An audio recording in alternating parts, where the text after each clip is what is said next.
ഇന്ന് എല്ലാവരെയും അലട്ടുന്ന ഒരു പ്രശ്നമാണ്. ഒന്ന് ടോയ്ലറ്റിൽ പോകുമ്പോൾ ഭയങ്കര ഒരു വേദന അനുഭവപ്പെടുന്നു, ഒരു രക്തം വരുന്നു, അതേപോലത്തെ ഒരു പുകച്ചിലൊക്കെ ഫീൽ ചെയ്യുന്നു. പല ആളുകളും, അതായത് പേഷ്യൻസ് ആയാലും അവർ വന്നിട്ട് പറയാറ് ഇത്തരം സിംറ്റംസ് അവർ പറയും. അപ്പോൾ അവർ പറയുന്നത് എനിക്ക് പൈൽസിൻ്റെ പ്രശ്നമുണ്ട്, അതേപോലെ അതിലൊരു ഇങ്ങനെ ഒരു മാസ് പ്രൊട്രൂഡ് ചെയ്ത് നിൽക്കുന്നു, അല്ലെങ്കിൽ ഒരു ദശ പോലെ ആ ഒരു മലദ്വാരത്തിന് ചുറ്റും ഇങ്ങനെ ചാടി നിൽക്കുന്നത് അവർ പറയാറുണ്ട്. അപ്പോൾ പലർക്കുള്ളൊരു ഡൗട്ടാണ്, ഇത് ഹെമറോയിഡ് ആണോ, അല്ലെങ്കിൽ പൈൽസ് ആണോ, അതോ ഫിഷറാണോ, അതോ ഫിസ്റ്റുലയാണോ എന്ന്. അതായത് രക്തം വരുമ്പോൾ അവർ പിന്നെയും കൂടുതലായിട്ട് വെറീഡ് ആവും, എന്ത് കാരണം കൊണ്ടാണ് അത് വരുന്നത് എന്ന്.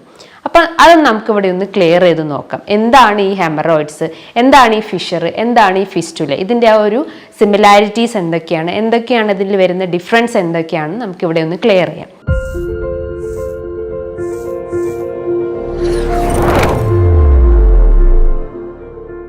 ഹായ്, ഞാൻ doctor Juhi Das, QNB health കെയറിലെ ഹോമിയോപ്പത്തിക് ഫിസിഷ്യനാണ്. ഇന്ന് പലരും പറയുന്ന ഒരു മെയിൻ ഇഷ്യൂ എന്ന് പറഞ്ഞു കഴിഞ്ഞാൽ ടോയ്ലറ്റിൽ പോകാൻ ഭയങ്കര വേദന അനുഭവപ്പെടുന്നു, അതായത് ഭയങ്കരമായിട്ട് സ്ട്രെയിൻ ചെയ്യുന്ന ഒരു പ്രശ്നം വരുന്നു, ഹാർഡായിട്ട് ഫീൽ ചെയ്യുന്നു. അതായത് ഭയങ്കര ടൈമിങ് എടുക്കുന്നു അവർക്ക് ടോയ്ലറ്റിൽ പോകാൻ.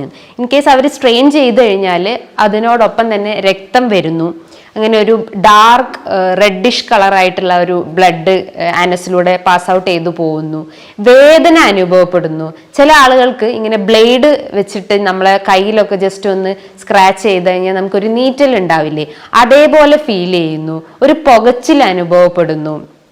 അത്തരം സിംറ്റംസ് കുറേ പേഷ്യൻസ്, ഏകദേശം ഒരു 40 കഴിഞ്ഞ ആളുകളിൽ കുറേ പേര് വന്ന് പറയാറുണ്ട്.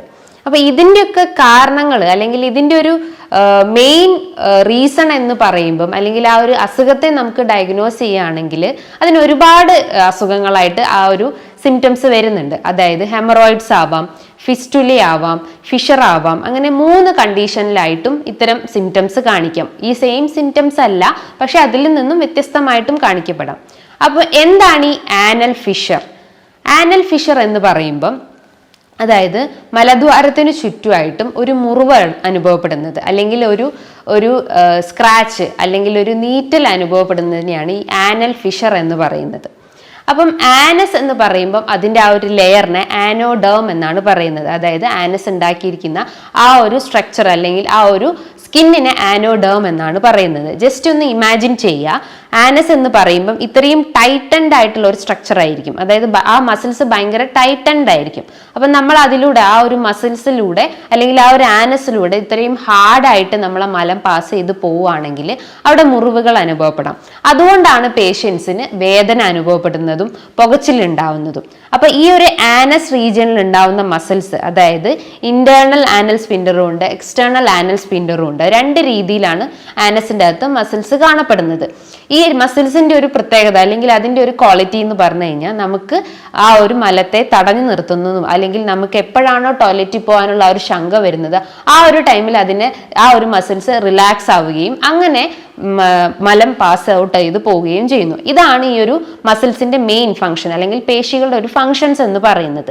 അപ്പൊ ഈ ഒരു മസിൽസ് ഭയങ്കരമായിട്ട് ടൈറ്റ് ചെയ്യുന്നു, അതായത് ടൈറ്റൻ എന്ന് പറയുമ്പോൾ ആ ഒരു മസിൽ ടോൺ ഭയങ്കരമായിട്ട് ഇൻക്രീസ് ചെയ്യുന്നു, അല്ലെങ്കിൽ കൺട്രാക്റ്റഡ് സ്റ്റേജിലോട്ട് പോകുന്നു. മസിൽസ് ഒന്ന് റിലാക്സ് ആവാതെ ഭയങ്കര ടൈറ്റ് ആയി നിൽക്കുന്ന സമയത്താണ് നമുക്ക് ഭയങ്കര വേദന അനുഭവപ്പെടുന്നത്. അതോടൊപ്പം തന്നെ ആ ഒരു ആനസ് റീജിയനിൽ, അല്ലെങ്കിൽ മലദ്വാരത്തിന്റെ റീജിയനിലേക്ക് കൃത്യമായിട്ട് രക്ത സപ്ലൈ ഇല്ല, അല്ലെങ്കിൽ ബ്ലഡ് സർക്കുലേഷൻ കൃത്യമായിട്ട് എത്താത്തൊരവസ്ഥ വരുന്നു, അല്ലെങ്കിൽ കൃത്യമായിട്ട് ഓക്സിജൻ സപ്ലൈ ഇല്ലാത്തൊരവസ്ഥ വരുമ്പോഴാണ് നമുക്ക് ഇത്തരം വേദനകൾ, അല്ലെങ്കിൽ നമുക്ക് ഇത്തരം ബേണിംഗ് സെൻസേഷൻ, അല്ലെങ്കിൽ പുകച്ചിൽ പ്രശ്നങ്ങളൊക്കെ ഉണ്ടാവുന്നത്. അപ്പൊ ഈ ഒരു ആനൽ ഫിഷർ എന്ന് പറയുമ്പം മെയിൻലി ഒരു 90% പല ആളുകളും പറയുന്നത് പിന്നിലായിട്ടാണ്. അതായത് ആനൽ, ജസ്റ്റ് ഇമാജിൻ ചെയ്യുക, ആനസ് എന്ന് പറയുമ്പം ആന്റീരിയർ പോർഷൻ ഉണ്ട്, അതായത് ഫ്രണ്ട് പോർഷനും ഉണ്ട്, അതേപോലെ തന്നെ പോസ്റ്റീരിയർ പോർഷൻ ഉണ്ട്. അതായത് നമ്മൾ പുറത്തോട്ട് കാണുന്നതിനെ ആന്റീരിയർ പോർഷൻ എന്ന് പറയുന്നു, ഉള്ളിലോട്ടുള്ളതിനെയാണ് പോസ്റ്റീരിയർ പോർഷൻ എന്ന് പറയുന്നത്. ഒരു 90% ആനൽ ഫിഷർ കാണപ്പെടുന്നത് പിന്നിലായിട്ടാണ്, അതായത് പോസ്റ്റീരിയർ പോർഷനിലാണ് ഈ ഒരു ആനൽ ഫിഷർ കാണപ്പെടുന്നത്. 10% മാത്രമേ അതൊരു ആന്റീരിയർ പോർഷനിൽ കാണപ്പെടുന്നു, അല്ലെങ്കിൽ ഫ്രണ്ടിലായിട്ട് കാണപ്പെടുന്നു. പല ആളുകളും അത് ഈ രക്തം ഇങ്ങനെ പിന്നിലൂടെ വരുന്നു, അല്ലെങ്കിൽ രക്തം ഇങ്ങനെ കഠിനമായിട്ട് വരുന്നു, വേദന അനുഭവപ്പെടുന്നു എന്ന് പറയുന്നതിന്റെ റീസൺ എന്ന് പറയുമ്പം അതിലേക്ക് കൃത്യമായിട്ട് ഓക്സിജൻ സപ്ലൈ എത്തുന്നില്ല, അതോടൊപ്പം തന്നെ ആ ഒരു മസിൽ ടോൺ അവിടെ റെഡ്യൂസ്ഡ് ആയതുകൊണ്ടാണ്. അപ്പം ഈ ആ ഒരു ആനൽ ഫിഷർ എന്ന് പറയുമ്പം രണ്ട് രീതിയിൽ, അതായത് ക്രോണിക് ആനൽ ഫിഷറും ഉണ്ട്, അക്യൂട്ട് ആനൽ ഫിഷറും ഉണ്ട്. അക്യൂട്ട് ആനൽ ഫിഷർ എന്ന് പറയുമ്പോൾ ആ വാക്കുകൊണ്ട് നമ്മൾ ആ ഒരു മെഡിക്കലി പറയുന്നത്, അക്യൂട്ട് എന്ന വാക്കിന്റെ അർത്ഥം കുറച്ച് ഡ്യൂറേഷൻ അല്ലെങ്കിൽ കുറച്ച് കാലയളവിൽ മാത്രം ഉണ്ടായിട്ടുള്ള ഒരു അസുഖത്തെയാണ് അക്യൂട്ട് എന്ന കണ്ടീഷൻ കൊണ്ട് ഉദ്ദേശിക്കുന്നത്. ക്രോണിക് ആനൽ ഫിഷർ എന്ന് പറയുമ്പം കുറേ കാലയളവ് അല്ലെങ്കിൽ കുറേ കണ്ടിന്യൂസ് ആയിട്ട് ഒരു 1 year അല്ലെങ്കിൽ 6 months എബോവ് ആയിട്ടുള്ള ഒരു കണ്ടീഷൻ ആണെങ്കിൽ അതിനെ ക്രോണിക് എന്ന സ്റ്റേജിലോട്ടാണ് തരംതിരിച്ചിട്ടുള്ളത്. അപ്പം അക്യൂട്ട് ആനൽ ഫിഷർ എന്ന് പറയുന്നതിന്റെ ആ ഒരു വരാനുള്ള കാരണങ്ങൾ അല്ലെങ്കിൽ ആനൽ ഫിഷർ വരാനുള്ള കാരണങ്ങൾ എന്ന് പറയുമ്പോൾ ഒരുപാടാണ്. നമ്മളെ ഭക്ഷണ രീതികൾ തന്നെയാണ് മെയിൻ ആയിട്ടുള്ള ഒരു കാരണം. അതായത് നമ്മളെ മലം കൃത്യമായിട്ട് ആ ഒരു ഹാർഡ് സ്റ്റൂളിലോട്ട് പോയിട്ടുണ്ടെങ്കിൽ, അല്ലെങ്കിൽ മലബന്ധം പ്രശ്നങ്ങളാണ് മെയിൻ ആയിട്ട് ഇത്തരം ഹെമറോയിഡ്സ്, അതേപോലെ ആനൽ ഫിഷർ, ഫിസ്റ്റുലയ്ക്കൊക്കെ കാരണമാകുന്നത്. അപ്പോൾ ഈ ഒരു ഹാർഡ് സ്റ്റൂൾസ് അല്ലെങ്കിൽ മലം കട്ടിയാവുന്നതിന്റെ കാരണം എന്ന് പറയുമ്പോൾ എന്തൊക്കെയാണ്? അതായത് നമ്മൾ കഴിക്കുന്ന ഭക്ഷണ രീതികൾ തന്നെയാണ്. നമ്മൾ ഫൈബർ അടങ്ങിയിട്ടുള്ള ഭക്ഷണങ്ങൾ കഴിക്കുന്നില്ലെങ്കിൽ, അതേപോലെ കൃത്യമായിട്ട് നമ്മളെ ശരീരത്തിൽ ജലാംശം മെയിൻറ്റെയിൻ ചെയ്തിട്ടില്ലെങ്കിൽ, അതേപോലെ തന്നെ നമ്മൾ വർക്കൗട്ടുകൾ ചെയ്തിട്ടില്ലെങ്കിൽ, കണ്ടിന്യൂസ് ആയിട്ട് ഈ നിന്ന് ജോലി ചെയ്യുന്ന ആളുകളിൽ, അമിത വണ്ണുള്ള ആളുകളിൽ, അതേപോലെ പ്രഗ്നൻസി പീരീഡിന് ശേഷം സ്ത്രീകളിൽ ഇതേപോലെ ആനൽ ഫിഷറിന്റെ പ്രശ്നങ്ങളൊക്കെ കണ്ടുവന്നിട്ടുണ്ട്. അപ്പം നമ്മൾ ശ്രദ്ധിക്കേണ്ട കാര്യങ്ങൾ എന്ന് പറയുമ്പോൾ നമ്മളെ ദഹന വ്യവസ്ഥ ഇംപ്രൂവ് ചെയ്യുന്നത്, അല്ലെങ്കിൽ നമ്മളെ വയറിന് എന്തെങ്കിലും പ്രശ്നങ്ങൾ ഉണ്ടെങ്കിൽ, അല്ലെങ്കിൽ ആമാശയത്തിൽ എന്തെങ്കിലും ദഹന സംബന്ധമായിട്ട് എന്തെങ്കിലും ബുദ്ധിമുട്ടുകൾ ഉണ്ടെങ്കിൽ അത് ആദ്യം ക്ലിയർ ചെയ്യുക. കാരണം അത് മൂലമാണ് നമുക്ക് ഇത്തരം മലം കട്ടിയായി പോകുന്നത്, അല്ലെങ്കിൽ ഹാർഡ് സ്റ്റൂൾസ് ആയി പോകുന്നത്. അപ്പൊ അത് ക്ലിയർ ചെയ്യാൻ വേണ്ടിയിട്ട് നമ്മളെ ദഹനം ഇംപ്രൂവ് ചെയ്യാൻ വേണ്ടിയിട്ട് നമ്മൾ എപ്പോഴും നമ്മളെ ദഹനം തണുപ്പിക്കുന്ന രീതിയിലുള്ള ഭക്ഷണങ്ങൾ എടുക്കാൻ ശ്രമിക്കുക. അതായത് പ്രോബയോട്ടിക് ഭക്ഷണങ്ങൾ നിങ്ങൾക്ക് എടുക്കാവുന്നതാണ്. തൈരോ മോരോ അല്ലെങ്കിൽ പഴങ്കഞ്ഞോ, ഇതൊക്കെ നല്ല ഗട്ട് ഫ്ലോറ മെയിൻറ്റെയിൻ ചെയ്യുന്ന ഭക്ഷണങ്ങളാണ്. അങ്ങനെ ചെയ്യുമ്പം നമ്മൾ ആ ഒരു ഹാർഡ് സ്റ്റൂൾ മാറിയിട്ട് കൂടുതലായിട്ടും സോഫ്റ്റ് സ്റ്റൂളാവും. അതായത് മലം കുറച്ചുകൂടി ഒന്ന് ലൂസായി പോകുന്ന ഒരു അവസ്ഥ വരുന്നു. അപ്പൊ നമുക്ക് ഇത്തരം വേദനകൾ കഴിവതും കുറയ്ക്കാൻ പറ്റുന്നതാണ്. അക്യൂട്ട് ആനൽ ഫിഷർ എന്ന് പറയുന്നത് ഒരു സൂപ്പർഫിഷ്യൽ ഡാമേജ് മാത്രമായിരിക്കും. അതായത് നമുക്ക് പുറത്തുനിന്ന് ജസ്റ്റ് ഒന്ന് എക്സാമിൻ ചെയ്ത് കഴിഞ്ഞാൽ ആ ഒരു ഡാമേജ് അല്ലെങ്കിൽ ആ ഒരു ടിയർ അല്ലെങ്കിൽ ആ ഒരു മുറിവ് നമുക്ക് കാണപ്പെടാം. അതിനെയാണ് അക്യൂട്ട് ആനൽ ഫിഷർ എന്ന് പറയുന്നത്. പക്ഷേ ക്രോണിക് ആനൽ ഫിഷർ എന്ന് പറയുമ്പം കുറച്ചുകൂടി ഡീപ്പ് ഇഞ്ചുറി സംഭവിച്ചിട്ടുണ്ടാവും, അല്ലെങ്കിൽ അതിൻ്റെ ആ ഒരു മുറിവ് ഭയങ്കര ആഴത്തിൽ ചെന്നിട്ടുണ്ടാവും. അതുകൊണ്ടാണ് നമുക്ക് ഇത്തരം രക്തം വരുന്ന പ്രശ്നങ്ങളും അതേപോലെ അതിശക്തമായിട്ടുള്ള വേദന അനുഭവപ്പെടാം. പക്ഷേ ഹെമറോയിഡിന്റെ കേസ് ആണെങ്കിൽ പേഷ്യൻസ് അങ്ങനെ പെയിൻ അല്ലെങ്കിൽ വേദന പ്രശ്നങ്ങൾ പറയാറില്ല. ഒരു ഗ്രേഡ് 3 കഴിഞ്ഞു കഴിഞ്ഞാലേ ഉള്ളൂ അവർക്ക് ഇത്തരം വേദനേന്റെ പ്രശ്നങ്ങൾ പറയാറ്. പക്ഷെ ആനൽ ഫിഷറിന്റെ കേസസിൽ ഭയങ്കരമായിട്ടുള്ള ഒരു സിവിയർ പെയിൻ അല്ലെങ്കിൽ ഒരു ബേണിംഗ് പെയിൻ എന്നൊക്കെ നമുക്ക് പറയാം. പക്ഷെ ആനൽ ഫിസ്റ്റുലേന്റെ കേസസിലായാലും ഇത്തരം പെയിന് പേഷ്യൻസ് വന്ന് പറയാറില്ല. ആനൽ ഫിഷറിന്റെ കേസസിൽ മാനേജ്മെന്റ് എന്ന് പറയുമ്പോൾ, അല്ലെങ്കിൽ നിങ്ങൾക്ക് വീട്ടിലിരുന്ന് ശ്രദ്ധിക്കേണ്ട കാര്യങ്ങൾ എന്നൊക്കെ പറയുമ്പം മെയിൻ ആയിട്ട് അവർ ശ്രദ്ധിക്കേണ്ട ഒരു കാര്യം അല്ലെങ്കിൽ ചെയ്യേണ്ട ഒരു മെത്തേഡ് എന്ന് പറഞ്ഞു കഴിഞ്ഞാൽ സിറ്റ്സ് ബാത്ത് എന്ന് പറയുമ്പം നമ്മളൊരു ബേസിൻ്റെ അകത്ത് ഒരു തിളപ്പിച്ചാറിയ വെള്ളം അല്ലെങ്കിൽ ജസ്റ്റ് ഒരു മൈൽഡ് ആയിട്ടുള്ള ഒരു ചൂടുവെള്ളം എടുക്കുക. അതിൻ്റെ അകത്തേക്ക് കുറച്ച് സാൾട്ട് ആഡ് ചെയ്യുക. എന്നിട്ട് നമ്മൾ ജസ്റ്റ് ഒരു 10-15 മിനിറ്റ് അതിൻ്റെ അകത്ത് ജസ്റ്റ് ഒന്ന് നമ്മൾ ഇരിക്കുക. ആ ഒരു ടൈമിങ്ങിൽ അവിടെ നടക്കുന്ന ഒരു പ്രോസസ്സ് എന്ന് പറയുമ്പം ആ മുറിവുകളൊക്കെ ജസ്റ്റ് ഒന്ന് ഹീൽ ചെയ്യപ്പെടും, അല്ലെങ്കിൽ ജസ്റ്റ് ഒന്ന് ഉണങ്ങും. അപ്പം നമുക്ക് ആ ഒരു വേദനേൻ്റെ പ്രശ്നങ്ങൾ ഉണ്ടെങ്കിൽ അത് നമുക്ക് ആ ഒരു മെത്തേഡിലൂടെ കുറയ്ക്കാൻ പറ്റുന്നതാണ്. അതേപോലെ തന്നെ നിങ്ങൾ ശ്രദ്ധിക്കേണ്ട അല്ലെങ്കിൽ ഫോളോ ചെയ്യേണ്ട ഒരു കാര്യം എന്ന് പറഞ്ഞു കഴിഞ്ഞാൽ, ഞാൻ നേരത്തെ പറഞ്ഞിട്ടുള്ള ഗട്ട് ഫ്ലോറ ഇൻക്രീസ് ചെയ്യുക. അതായത് പ്രോബയോട്ടിക് ഭക്ഷണങ്ങൾ എടുക്കാൻ ശ്രമിക്കുക, ഫൈബർ റിച്ച് ആയിട്ടുള്ള ഭക്ഷണങ്ങൾ എടുക്കാൻ ശ്രമിക്കുക. ഫൈബർ എന്ന് പറയുമ്പം 2 രീതിയിലാണ് കാണപ്പെടുന്നത്. സോല്യുബിൾ ഫൈബേഴ്സും ഉണ്ട്, ഇൻസോല്യുബിൾ ഫൈബേഴ്സും ഉണ്ട്. സോല്യുബിൾ ഫൈബേഴ്സിൽ വരുന്നതാണ് ഓട്സ്, റാഗി, അതേപോലെ തന്നെ ചാമയരി, മട്ടയരി, ഇതൊക്കെ സോല്യുബിൾ ഫൈബേഴ്സ് ആണ്. ഇൻസോല്യുബിൾ ഫൈബേഴ്സ് എന്ന് പറയുമ്പം ഫ്രൂട്ട്സിലും വെജിറ്റബിൾസിലും ഉള്ളതാണ്. അതായത് നമുക്ക് ഓറഞ്ച്, മൊസംബി, ഗ്രേപ്സ്, പൈനാപ്പിള്, അതേപോലെ കുക്കുംബർ, അവക്കാഡോ, അതേപോലെ ക്യാരറ്റ്, പംകിൻസ്, ഇതിൻ്റെ അകത്തൊക്കെ ഇൻസോല്യബിൾ ഫൈബേഴ്സ് ആണ് അടങ്ങിയിട്ടുള്ളത്. അപ്പം നിങ്ങൾക്ക് രണ്ടും, ഈ ഇൻസോല്യബിളും സോല്യബിൾ ഫൈബേഴ്സും നിങ്ങളുടെ ഭക്ഷണത്തിൽ ഉൾപ്പെടുത്തുന്നത് നല്ലതാണ്. അതേപോലെ നിങ്ങളെ ശരീരത്തിലെ ജലാംശം മെയിൻറ്റെയിൻ ചെയ്യാൻ ശ്രമിക്കുക. അപ്പോൾ എത്ര ഗ്ലാസ് വെള്ളം കുടിക്കണം എന്ന് ചോദിക്കാറുണ്ട്. ഇപ്പം ഡെയിലി നിങ്ങളൊരു 10 to 12 ഗ്ലാസ് വെള്ളം ഡെയിലി, അതായത് ഭക്ഷണത്തിന് ശേഷം ഒരു ഹാഫ് ആൻ അവർ ആയിട്ട് കുടിക്കാൻ ശ്രമിക്കുക. ഒറ്റ സ്ട്രെച്ചിൽ നിങ്ങൾ വെള്ളം കുടിച്ചു കഴിഞ്ഞാൽ പല കോംപ്ലിക്കേഷൻസും വരും. പകരം നിങ്ങൾ സിപ്പ് ബൈ സിപ്പായിട്ട് ഒരു ടൈം എടുത്തിട്ട് വെള്ളം കുടിക്കാൻ ശ്രമിക്കുക. അതേപോലെ തിളപ്പിച്ചാറിയ വെള്ളം തന്നെ വെറും വയറ്റിൽ എംപ്റ്റി സ്റ്റൊമക്ക്, അല്ലെങ്കിൽ വെറും വയറ്റിൽ അല്ലെങ്കിൽ എംപ്റ്റി സ്റ്റൊമക്കിൽ നിങ്ങൾ ബ്രഷ് ചെയ്തതിന് ശേഷമായിട്ട് കുടിക്കുന്നത് നല്ലതാണ്. ഇത് നമുക്ക് എന്തെങ്കിലും ഓക്കാനം പ്രശ്നങ്ങളോ അല്ലെങ്കിൽ നെഞ്ചരിച്ചിലിൻ്റെ പ്രശ്നങ്ങളോ ഒക്കെ ഉണ്ടെങ്കിൽ അതിനെ റെഡ്യൂസ് ചെയ്യുന്ന ഒരു മെത്തേഡാണ് ഈ ഒരു എംപ്റ്റി സ്റ്റൊമക്കിൽ വെള്ളം കുടിക്കുന്നത്. അതിൻ്റെ അകത്ത് ജസ്റ്റ് നിങ്ങളൊന്നും ആഡ് ചെയ്യേണ്ട, ആ ഒരു തിളപ്പിച്ചാറിയ വെള്ളം മാത്രം കുടിക്കാൻ ശ്രമിക്കുക. ഡെയിലി എത്ര ഫൈബർ നമ്മുടെ ശരീരത്തിൽ വേണമെന്ന് ചോദിച്ചു കഴിഞ്ഞാൽ ഒരു 25 to 30 ഗ്രാം വരെ നമ്മളെ ശരീരത്തിൽ ഫൈബർ ആവശ്യമായിട്ടുള്ളത്. അപ്പോൾ ഈ ഫൈബർ കണ്ടന്റ് നമ്മളെ ശരീരത്തിൽ നിന്ന് റെഡ്യൂസ് ആകുമ്പോഴാണ് നമുക്ക് ഈ ഹാർട്ട് സ്റ്റൂൾസ് അല്ലെങ്കിൽ മലബന്ധത്തിൻ്റെ പ്രശ്നങ്ങൾ ഉണ്ടാകുന്നത്. അപ്പോൾ അതിനെ ഇമ്പ്രൂവ് ചെയ്യാൻ, അല്ലെങ്കിൽ അതിനെ ആ ഒരു പ്രശ്നത്തിന് നമുക്ക് റെഡ്യൂസ് ചെയ്യണമെങ്കിൽ നമ്മളെ ദഹനത്തിന് നമ്മൾ ഇമ്പ്രൂവ് ചെയ്യുന്ന മെത്തേഡ്സ് ഫോളോ ചെയ്യണം. അതിൽ നമ്മൾ ഒഴിവാക്കേണ്ട കാര്യങ്ങൾ എന്ന് പറയുമ്പം എപ്പോഴും അധികം മധുരം ഏറിയിട്ടില്ല അല്ലെങ്കിൽ അധികം സ്പൈസി ചേർത്തിട്ടുള്ള അല്ലെങ്കിൽ എരിവേറിയ ഭക്ഷണങ്ങളൊക്കെ കഴിവതും കട്ട് ചെയ്യാൻ ശ്രമിക്കുക. കാരണം അത് ഈ ഒരു അസുഖത്തിനെ ട്രിഗർ ചെയ്യുന്ന ഒരു ഫാക്ടറാണ്. അപ്പോൾ എപ്പോഴും നിങ്ങളൊരു മൈൽഡ് ആയിട്ടുള്ള അല്ലെങ്കിൽ മോഡറേറ്റ് രീതിയിലുള്ള ഭക്ഷണങ്ങൾ ഫോളോ ചെയ്യാൻ ശ്രമിക്കുക. ഈ over junk food, fast food അല്ലെങ്കിൽ പ്രോസസ്ഡ് ഫുഡ്, ഓവർ ഓയിൽ ചേർത്തിട്ടുള്ള അല്ലെങ്കിൽ ഓവർ മസാലാസ് ചേർത്തിട്ടുള്ളത്, അജിനാമോട്ടോ ഒക്കെ ആഡ് ചെയ്തിട്ടുള്ള ഭക്ഷണങ്ങളൊക്കെ ഉണ്ടെങ്കിൽ അത് ജസ്റ്റ് ഒന്ന് കട്ട് ചെയ്യാൻ ശ്രമിക്കുക. കൃത്യമായ അളവിൽ സ്ലീപ്പ് മെയിൻറ്റെയിൻ ചെയ്യാൻ ശ്രമിക്കുക.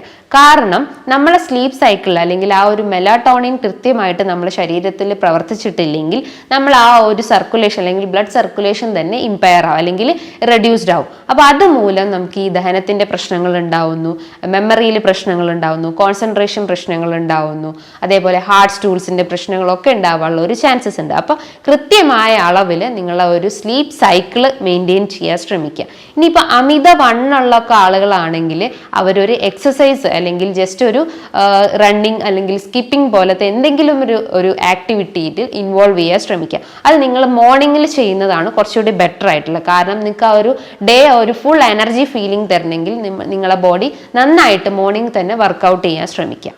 ഈ കാര്യങ്ങളൊക്കെ നിങ്ങൾ ശ്രദ്ധിച്ചു കഴിഞ്ഞാൽ നമുക്ക് ഇത്തരം ഈ മുറിവുകൾ, അതായത് മലദ്വാരത്തിന് ചുറ്റും ഉണ്ടാവുന്ന ഇത്തരം മുറിവുകളെ നമുക്ക് ഒരു പരിധി വരെ നമുക്ക് കുറയ്ക്കാൻ പറ്റുന്നതാണ്. അതുമൂലം നിങ്ങൾക്ക് എന്തെങ്കിലും കോംപ്ലിക്കേഷൻസ് വരുവാണെങ്കിൽ നിങ്ങളൊരു ഡോക്ടറെ ട്രീറ്റ്മെൻറ്റ് എടുത്തിട്ട് കൃത്യമായിട്ടുള്ള മെഡിസിൻസ് സ്റ്റാർട്ടപ്പ് ചെയ്യണം.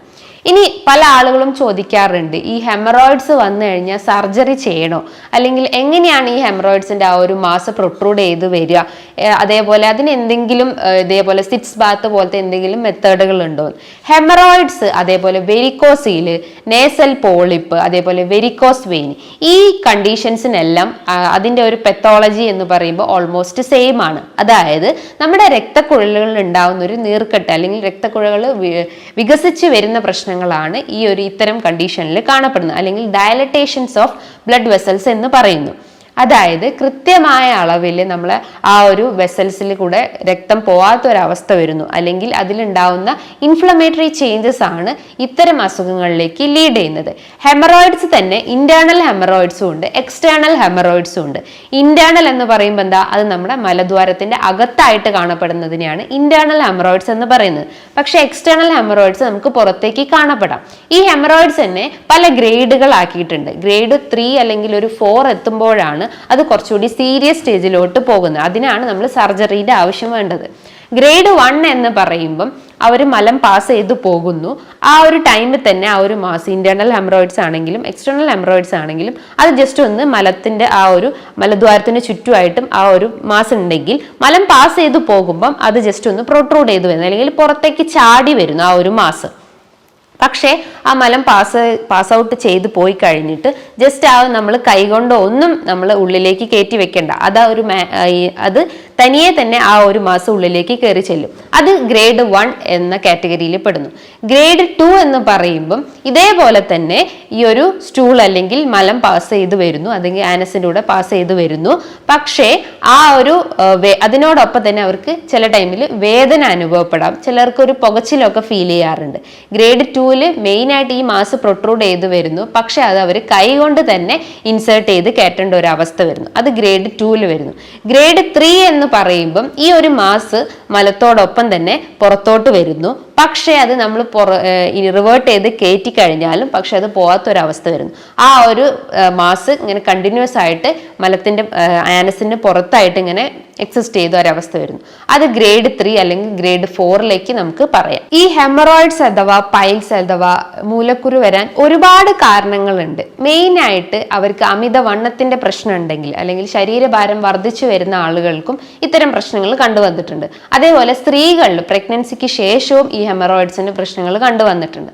അതേപോലെ തന്നെ നിങ്ങളുടെ ശരീരത്തിൽ കൃത്യമായിട്ടുള്ള ജലാംശം മെയിൻറ്റെയിൻ ചെയ്തിട്ടില്ലെങ്കിൽ അല്ലെങ്കിൽ കോൺസ്റ്റിപ്പേഷൻ പ്രശ്നങ്ങളൊക്കെ ഉണ്ടെങ്കിലും അതുമൂലവും ഇത്തരം മൂലക്കുരുവിൻ്റെ അല്ലെങ്കിൽ പൈൽസിന്റെ പ്രശ്നങ്ങളിലേക്ക് ലീഡ് ചെയ്യാനുള്ള ഒരു ചാൻസസ് ഉണ്ട്. അതേപോലെ തന്നെ നിങ്ങൾ കണ്ടിന്യൂസ് ആയിട്ട് നിന്ന് ജോലി ചെയ്യുന്ന ആളുകളാണെങ്കിൽ അല്ലെങ്കിൽ ഒരു സിറ്റിംഗ് പ്രൊസീജിയർ അല്ലെങ്കിൽ പോസ്ചർ മെയിൻറ്റെയിൻ ചെയ്തിട്ടില്ലെങ്കിലും ഇത്തരം ഹെമറോയിഡ്സിലേക്ക് ലീഡ് ചെയ്യാനുള്ള ഒരു ചാൻസസ് ഉണ്ട്. കാരണം നമ്മുടെ ശരീരത്തിലെ ആ ഒരു ഗ്രാവിറ്റി താഴത്തോട്ടായതുകൊണ്ട് തന്നെ അതുമൂലം നമ്മളെ വെസൽസിലൊക്കെ പ്രഷർ രൂപപ്പെടുന്നു, അല്ലെങ്കിൽ ബ്ലഡ് വെസൽസിൽ ഒരു അമിതമായിട്ടുള്ള ഒരു സമ്മർദ്ദം ഉണ്ടാവുന്നു. അതുമൂലമാണ് നമുക്ക് ഇത്തരം ഹെമറോയിഡ്സ് പ്രശ്നങ്ങൾ ഉണ്ടാവുന്നത്. അതായത് ആനസിന് ചുറ്റുമാണെങ്കിൽ അതിനെ ഹെമറോയിഡ്സ് എന്ന് പറയുന്നു. പുരുഷന്മാരിലാണെങ്കിൽ അത് സ്ക്രോട്ടത്തിൽ വരുവാണെങ്കിൽ അതിന് വെരിക്കോസീൽ എന്ന് പറയുന്നു. അതേപോലെ നമ്മളെ കൈകാലുകളിലൊക്കെ ഇങ്ങനെ വെസൽസ് തടിച്ച് വീർത്തിരിക്കുകയാണെങ്കിൽ അതിനെ വെരിക്കോസ് വെയിൻ എന്ന് പറയുന്നു. അതേപോലെ മൂക്കിന്റെ അകത്ത് വളരുന്ന ആ ഒരു എക്സ്ട്രാ ഗ്രോത്തിനെയാണ് നേസൽ പോളിപ്പ് എന്ന് പറയുന്നത്. അപ്പൊ ഇതിന്റെയൊക്കെ റീസൺസ് എന്ന് പറയുമ്പോൾ നമ്മുടെ രക്തക്കുഴലിൽ ഉണ്ടാവുന്ന അതിശക്തമായിട്ടുള്ള പ്രഷർ അല്ലെങ്കിൽ രക്തക്കുഴലിൽ വികസിച്ച് വരുന്ന ഒരു അവസ്ഥ മൂലമാണ് ഇത്തരം അസുഖങ്ങൾ ഡെവലപ്പ് ചെയ്യുന്നത്. അപ്പൊ ഹെമറോയിഡ്സ് ഉള്ള ആളുകൾ ചെയ്യേണ്ട കാര്യങ്ങൾ എന്ന് പറയുമ്പോൾ അവർക്ക് സിറ്റ്സ് ബാത്ത് ഫോളോ ചെയ്യാം. സിറ്റ്സ് ബാത്ത് എന്ന പ്രൊസീജിയർ ഞാൻ നേരത്തെ പറഞ്ഞിട്ടുണ്ട്. ആനൽ ഫിഷറിന്റെ കേസസിലായാലും ഹെമറോയിഡ്സിന്റെ കേസസിലായാലും അവർക്ക് ഈ ഒരു സിറ്റ്സ് ബാത്ത് ഫോളോ ചെയ്യുന്നത് നല്ലതാണ്. അതേപോലെ അമിതമായിട്ടുള്ള വണ്ണുള്ള ആളുകളൊക്കെ ആണെങ്കിൽ അവർ എക്സസൈസ് മെയിൻറ്റെയിൻ ചെയ്യാൻ ശ്രമിക്കുക. ഭക്ഷണത്തിൽ എപ്പോഴും ജലാംശം മെയിൻറ്റെയിൻ ചെയ്യാൻ ശ്രമിക്കുക. അതേപോലെ ഫൈബർ അടങ്ങിയിട്ടുള്ള ഭക്ഷണങ്ങൾ എടുക്കാൻ ശ്രമിക്കുക. ഈ കാര്യങ്ങളൊക്കെ ഒന്ന് ശ്രദ്ധിച്ചു കഴിഞ്ഞാൽ നിങ്ങൾക്ക് ഇത്തരം ഹെമറോയിഡ്സിന്റെ പ്രശ്നങ്ങളാവട്ടെ ആനൽ ഫിഷറിന്റെ പ്രശ്നങ്ങളാവട്ടെ അതിനെ നമുക്ക് പൂർണ്ണമായിട്ടും റെഡ്യൂസ് ചെയ്യാവുന്നതാണ്. അതേപോലെ തന്നെ മറ്റൊരു കണ്ടീഷൻ എന്ന് പറഞ്ഞു കഴിഞ്ഞാൽ ആനൽ ഫിസ്റ്റുല എന്ന് പറയുന്നു. ഫിസ്റ്റുല എന്ന് പറയുന്ന ഒരു എക്സ്ട്രാ ഒരു കനാൽ അല്ലെങ്കിൽ എക്സ്ട്രാ ഒരു കണക്ഷൻ വരുന്നതിനെയാണ് ഈ ഒരു ആനൽ ഫിസ്റ്റുല എന്ന് പറയുന്നത്. അതായത് മലദ്വാരത്തിനായിട്ട് ജസ്റ്റ് ഒരു പുറത്തോട്ടൊരു കണക്ഷൻ അല്ലെങ്കിൽ ഒരു കുഴൽ പോലെ ഒരു കണക്ഷൻ വരുന്നതിനെയാണ് ഈ ഒരു ആനൽ ഫിസ്റ്റുല എന്ന് പറയുന്നത്. ഇത് അത്ര പെയിൻഫുൾ അല്ല, അല്ലെ വേദന അനുഭവപ്പെടുന്ന ഒരു കണ്ടീഷൻ അല്ല ഈ ഒരു ആനൽ ഫിസ്റ്റുല. പക്ഷെ ആനൽ ഫിഷറിനെ അപേക്ഷിച്ച് നോക്കുമ്പം അത്ര പെയിൻഫുൾ അല്ല. പക്ഷെ ഫൈബ്രോയിഡ്സ് അഥവാ ഹെമറോയിഡ്സിന്റെ കേസസ് ആണെങ്കിൽ ഇത് കുറച്ചുകൂടി പെയിൻഫുൾ ആയിട്ടുള്ള ഒരു കണ്ടീഷനാണ്. പല ആളുകളും ഇത്തരം സിംറ്റംസ് കണ്ടു കഴിഞ്ഞാൽ അല്ലെങ്കിൽ വേദന അല്ലെങ്കിൽ ഇത്തരം ബ്ലീഡിങ് പ്രശ്നങ്ങളൊക്കെ കണ്ടു കഴിഞ്ഞാൽ ആദ്യം തന്നെ അതിനെ അത്ര സില്ലിയാക്കി എടുക്കാറില്ല. പക്ഷെ അതിങ്ങനെ ഗ്രാജുവലായിട്ട് കൂടി വരുമ്പോഴാണ് അതിനെ കുറിച്ചിട്ടുള്ള ഒരു സീരിയസ് അവർ മനസ്സിലാക്കുന്നത്. അപ്പം നിങ്ങൾ ഇങ്ങനത്തെ പ്രശ്നങ്ങൾ അല്ലെങ്കിൽ ഇത്തരം ബുദ്ധിമുട്ടുകൾ ഉണ്ടെങ്കിൽ നിങ്ങൾ അത് വെച്ചുകൊണ്ടിരിക്കരുത്. എപ്പോഴും ഒരു ഡോക്ടറുടെ നിർദ്ദേശപ്രകാരം ഒരു ട്രീറ്റ്മെന്റ് സ്റ്റാർട്ടപ്പ് ചെയ്യേണ്ടതാണ്. ഹോമിയോപ്പതിയിൽ നോക്കുവാണെങ്കിൽ ഒരുപാട് മെഡിസിൻസ് ഇത്തരം കേസസിൽ അവൈലബിൾ ആണ്. അതായത് നെക്സ്വോമിക്ക, സൾഫർ, അതേപോലെ തന്നെ ഏസ്കുലസ്, അതേപോലെ റെട്ടാനിയ പോലത്തെ ഒരുപാട് മെഡിസിൻസ് ഹോമിയോപ്പതിയിൽ അവൈലബിൾ ആണ്. ഇത്തരം ട്രീറ്റ്മെന്റിലൂടെ തന്നെ ഒരുപാട് രോഗികൾക്ക് പെർമനന്റ് ആയിട്ടുള്ള ക്യൂറും കിട്ടിയിട്ടുണ്ട്. അപ്പോൾ നിങ്ങൾക്ക് എന്തെങ്കിലും ക്വയറീസോ അല്ലെങ്കിൽ ഡൗട്ടുകളൊക്കെ ഉണ്ടെങ്കിൽ നിങ്ങൾക്ക് താഴെ കാണുന്ന നമ്പറിൽ കോൺടാക്ട് ചെയ്യാവുന്നതാണ്. നല്ലൊരു ഹെൽത്ത് ടോപ്പിക്കുമായി വീണ്ടും കാണാം. Thank you.